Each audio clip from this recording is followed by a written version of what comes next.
Ah là là là là, on s'en souvient de cette épopée 2002 avec le Sénégal. Bah ouais, ils avaient battu la France 1-0 en poule. La France qui était sortie vraiment marron de cette coupe, hein, championne du monde, sur le carreau. Pouf. Et du coup, ils avaient fait un super parcours, les Sénégalais. Ils étaient arrivés en quart de finale. C'est assez incroyable. En première participation à la Coupe du Monde. Donc là, deuxième participation. Peut-être qu'ils vont refaire le coup. On sait pas. En tout cas, ils ont une bonne équipe. Moi, je vous le dis. Salut à tous, footeux et footeux de notre famille. C'est Thomas. Petite vidéo, liste des 23. On continue notre petit tour avec donc le Sénégal. Les Lions de la Teranga. Hein, Teranga qui veut dire en Wolof hospitalité. Hein, l'hospitalité légendaire des Sénégalais. L'ancien capitaine justement de l'épopée 2002, Aliou Cissé, qui est le sélectionneur depuis 2015 du Sénégal, donc a convoqué 23 joueurs, un groupe assez homogène avec quand même que 5 milieux de terrain et 8 attaquants, donc il prend une prise de risque hein, quand on compare avec d'autres équipes, hein, suivez mon regard, c'est vrai que pas beaucoup de milieux de terrain, un peu tout porté vers l'attaque. Dans cette vidéo on va regarder donc les forces en présence, les joueurs ligne par ligne, ensuite l'équipe type, avec les poules aussi, la poule H difficile, les matchs amicaux et un peu le palmarès, hein, parce qu'il y en a un, oui, du Sénégal. Réponse au sondage sur le Maroc, vous êtes 36% à penser que le Maroc va faire un parcours jusqu'en quart de finale, vous êtes 25% à penser pour les huitièmes de finale, 22% pour vous, le Maroc ne passera pas parce qu'ils ont le Portugal et l'Espagne dans le groupe, 9% jusqu'en finale et 6% d'entre vous pensent que le Maroc peut aller en demi-finale. Donc vous êtes globalement plus de 50% à penser que le Maroc va passer les poules, donc on leur souhaite le plus grand bien, un sondage à la fin de la vidéo qui va concerner forcément les Lions de la Teranga, évidemment. On commence donc par les gardiens de but. Abdoulaye Diallo, le Rennais, hein, numéro 2 maintenant, parce qu'il a Thomas Koubek, le Tchèque qui est arrivé dans ses pattes, du coup, bah, il a quand même fait des matchs de coupe, donc il est assez intéressant. L'ami Gomis de Spal en Serie A, en Italie. Ndiaye, du coup, de Oroya. Oroya, 15e titre pour l'équipe de Oroya, 4e titre d'affilée hein, dans ce championnat de Guinée, donc c'est assez incroyable, c'est un peu la baston entre Ndiaye et Diallo pour la place de titulaire. Normalement ça devrait être Diallo dans la tête d'Aliou Cissé. Pour les défenseurs, évidemment, tu as Koulibaly que Deschamps voulait, enfin, surveillait, il n'avait pas vraiment fait attention en tout cas, mais Koulibaly, le défenseur du Napoli, qui est un rock, hein, qui en finit second de la Serie A. Je pense que Carlito Ancelotti va se baser aussi sur ce rock pour la saison prochaine. Bodji d'Anderlecht, une très bonne saison aussi de la Jupiter Pro League en Belgique. Deuxième, Mbodji et Koulibaly, c'est vraiment la défense vraiment costaud de cette équipe du Sénégal. À mon avis, vont se baser là-dessus. Il y a aussi Lamine Gassama, donc évidemment Gassama qui a joué, on le connaît, il y a 6 joueurs de Ligue 1 hein, quand même dans cette sélection et beaucoup plus qui sont passés par l'élite française. Donc il y a Lamine Gassama, l'ex-Lorientais et l'ex-Lyonnais qui joue en poste de latéral droit. Moussa Ouag de Eupen aussi, la Jupiter Pro League qui en finit presque relégable hein, à la 15e position. Youssouf Sabaly donc de Bordeaux, un peu presque le joueur que aime bien Aliou Cissé, est-ce qu'il peut jouer à droite ou à gauche, mais il est quand même plus positionné à gauche dans cette équipe du Sénégal, donc il joue à Bordeaux, il est qualifié pour l'Europa League, donc c'est quand même aussi un bon joueur d'expérience, un ex du Paris Saint-Germain, un ex de Nantes. Saliou 6 de Valenciennes, Salif Sané, hein, qui donc était à Hanovre, un ex-bordelais aussi, un défenseur central, qui vient donc de signer à Schalke 04, donc c'est quand même des défenseurs d'expérience où Cissé peut se baser vraiment sur des mecs qui connaissent les joutes européennes, les grands rendez-vous, hein, voilà, je pense même à Mbodji qui a joué des matchs même de Ligue des Champions. Je pense aussi à donc Koulibaly évidemment avec Naples qui a jusqu'au bout essayé de remporter le calcio, donc c'est quand même une équipe, une défense d'expérience. Les milieux, donc seulement 5, donc un risque d'Aliou Cissé, comme je vous disais, milieu vraiment globalement anglais, hein, que ce soit Championship ou Premier League. Donc c'est quand même des joueurs vraiment qui connaissent un peu le physique et le kick and rush, donc ça va être assez costaud. Donc Pape Alioune Ndiaye de Stoke, Cheikh Ndoye évidemment du SCO d'Angers, de Birmingham, donc en Championship, Kouyaté de West Ham,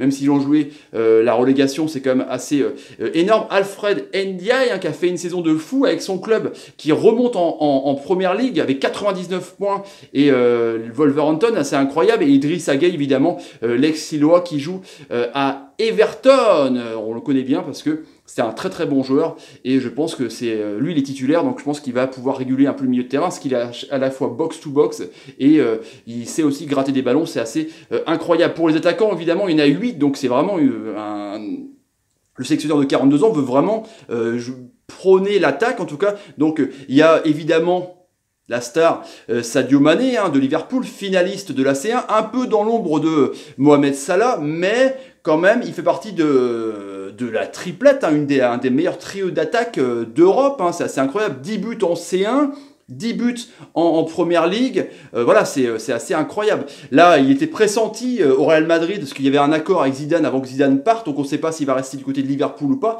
En tout cas, Sadio Mané est vraiment l'homme clé, l'homme à surveiller de cette équipe du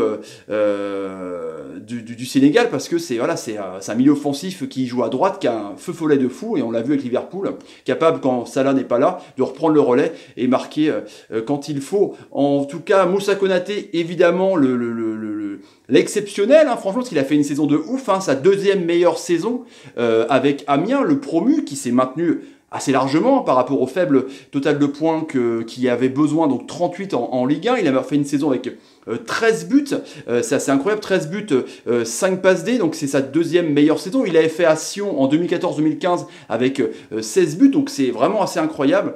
Moussa Konaté, un peu une petite révélation, en tout cas pour moi dans ce championnat, même si c'est clair, on le connaissait bien d'avant. Donc Mbaye Niang, la pépite qu'on avait vu au Milan AC, qu'on avait vu à Montpellier, du Torino, qui aussi pour lui joue pas mal de fois avec Aliou Cissé en poste de titulaire. Keita Baldé évidemment, Baldé de l'ASM, qui a fait une saison en demi-teinte parce qu'il a été quand même blessé pas mal de fois. Il a fait une saison à 8 buts et 5 passes D en Ligue 1. Diouf de Stoke, donc aussi d'expérience en Première Ligue. Moussa Sow du Bursaspor en Turquie, bon lui on le connaît évidemment, voilà, le trentenaire à Lille, à Rennes, il a joué de nombreuses fois en Turquie, donc c'est assez incroyable ce joueur. Il n'y a pas beaucoup de sélections, mais en tout cas c'est un joueur d'expérience qui a connu quand même pas mal de grands championnats. Donc Moussa Sow, évidemment donc Ismaïla Yassar, donc il y a deux Rennais, Ismaïla Yassar avec un peu la pépite aussi de 17 millions qu'avait acheté le Stade Rennais, qui a fait une saison pareil, en demi-teinte, du fait de sa blessure de 3 mois, qui s'est fait à l'hiver 2017, donc il a eu du mal à revenir, peut-être le poids du transfert aussi. En tout cas, c'est un joueur que Stade Rennais compte vraiment, et Aliou Cissé aussi est capable de le mettre titulaire, parce que c'est quand même un casseur de rein, un feu follet. Diafra Sakho de West Ham, qui a été acheté donc cet hiver pour le Stade Rennais, qui a fait une saison bof, il a marqué même pas 5 buts en Ligue 1. Il est arrivé blessé lui aussi, il est arrivé un peu lourd. Avec West Ham, il a fait une bonne saison, il a fait le bras de fer pour partir. Donc on va voir si Aliou Cissé va le mettre titulaire ou décider de mettre en tout cas l'ami Mbaye Niang, c'est un peu le choix entre les deux. Donc voilà pour ces 8 attaquants quand même. Diafra Sakho, Mbaye Niang, Konaté, Sarr, Baldé, Diouf, Moussa Sow et évidemment Sadio Mané. Les absents, il y en a un quand même de taille, et c'est Dembaba quand même, c'est assez incroyable, qui donc appartient au Shanghai Shenhua en Chine, qui est prêté à Göztepe en Turquie, qui a marqué quand même 7 buts en 13 matchs, c'est quand même un bon attaquant, on le connaît pour Chelsea, évidemment, le but à la dernière minute contre le Paris Saint-Germain, mais là, il n'a pas été pris, peut-être du fait de sa situation, un peu de transfert, un peu chelou. Un autre absent aussi, c'est Santi Ngom, un peu le chouchou du public sénégalais, parce qu'il était rentré, il avait joué contre Loubet-Siskan dans un match, et il avait vraiment fait figure de pépite, il est technique, mais c'est vrai qu'il, d'après Aliou Cissé, il est en faible temps de jeu à Nantes, c'est vrai qu'il joue pas beaucoup, en tout cas, voilà les deux principaux absents, en tout cas, de cette liste. Donc évidemment le groupe H, un groupe assez compliqué quand même, la Pologne, le Japon et la Colombie, la Colombie de James Rodriguez, de Falcao, voilà, le Japon et la Pologne, Lewandowski, Grosicki, Glick qui s'est pété un grand, voilà, un grand repos pour lui, en tout cas, c'est con, à 2 semaines de la Coupe du Monde, de Camille Glick, le Monégasque, donc c'est quand même des gros matchs, hein, contre la Pologne direct le 19 juin, contre le Japon le 24 juin, contre la Colombie le 28 juin, donc c'est quand même un calendrier assez compliqué pour les Sénégalais, mais qui peuvent réitérer justement. En 2002, première qualification pour eux dans la Coupe du Monde, c'était assez incroyable. Donc avec Aliou Cissé en tant que capitaine, ils ont battu la France donc 1-0. Après ils ont fait une épopée de ouf. En huitième de finale, ils battent la Suède avec un doublé de Camara, on s'en souvient. Et puis ils perdent contre, ils marquent un but en or de Camara contre la Suède et ils perdent contre la Turquie à cause d'un but en or en quart de finale. Donc c'est une bonne épopée, donc on attend vraiment pour eux qu'ils fassent aussi bien, au moins sortir des poules en tout cas. On leur souhaite évidemment l'équipe type, donc c'est Diallo dans les buts, même s'il y a un doute, c'est l'ami Gassama donc à droite, donc Koulibaly, Mbodji évidemment pour la défense centrale, donc ce sera Sabali du côté gauche.